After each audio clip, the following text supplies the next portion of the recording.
कांग्रेस को उस बात का सबक मिल गया है कि भाई देश परिवार से चलता है। मोदी सिवाय झूठ के कुछ बोलता ही नहीं। कौन आएगा फिर?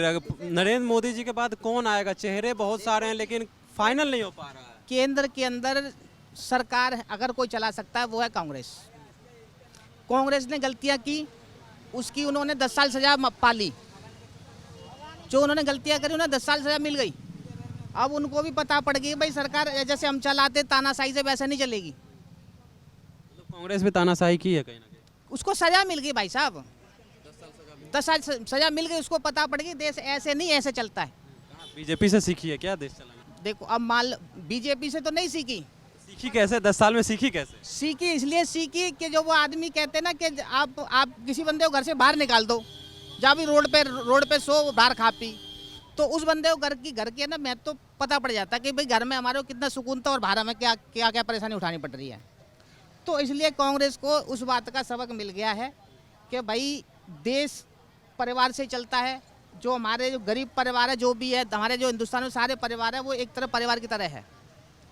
तो कांग्रेस से पीएम बनेगा कौन? चेहरे कौन है? देखो जी, मेरे हिसाब से तो राहुल गांधी को बनना चाहिए।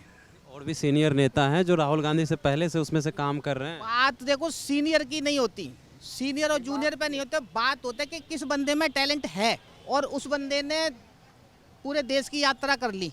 और आज तक किसी नेता ने देश की यात्रा इतनी नहीं करी, इतना पैदल कोई नहीं चला। इस पे भी तो बीजेपी सवाल उठाती है, देश टूटा कब था जो जोड़ने निकले ये? भाई साहब 10 साल आज से पहले मैंने हिंदू मुसलमान नहीं देखा।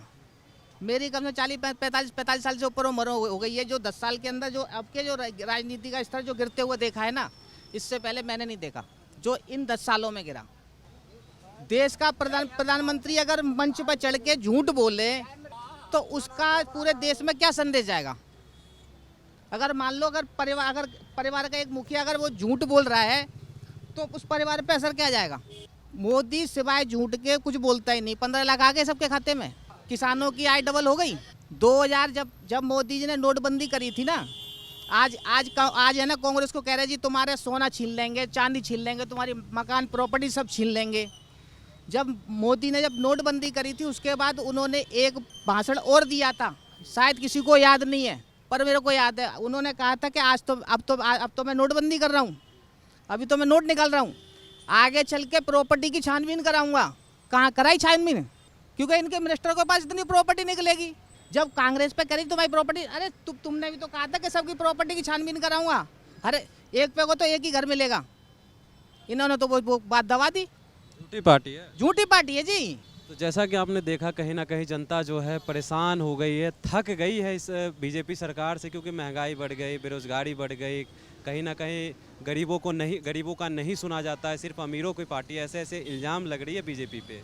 और ऐसे ही तमाम खबरों के लिए बने रहे हमारे साथ, देखते रहे सौगंध टीवी। धन्यवाद।